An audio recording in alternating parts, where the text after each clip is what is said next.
السلام علیکم، آپ دیکھ رہے ہیں زندگی نیوز چینل۔ آج لاہور ہائی کورٹ نے عمران خان کو 5:30 بجے پیش کرنے کا حکم دیا تھا۔ جب عمران خان اپنے گھر زمان پارک سے نکلے تو پی ٹی آئی کارکنوں نے نعرے بازی سے عمران خان کا استقبال کیا۔ کارکن عمران خان کے حق میں نعرے لگاتے رہے۔ پی ٹی آئی کے کارکنوں نے کی بہت بڑی تعداد زمان پارک پہنچ آئی۔ پی ٹی آئی کے کارکن بہت ہی پرجوش تھے۔ عمران خان کی سیکیورٹی کے لیے کارکنوں نے عمران خان کی گاڑی کا گھیراؤ کیا۔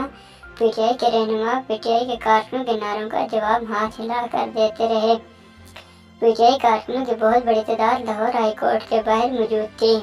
لاہور ہائی کورٹ کے باہر بھی پی ٹی آئی کارکن عمران خان کے حق میں نعرے بازی کرتے رہے۔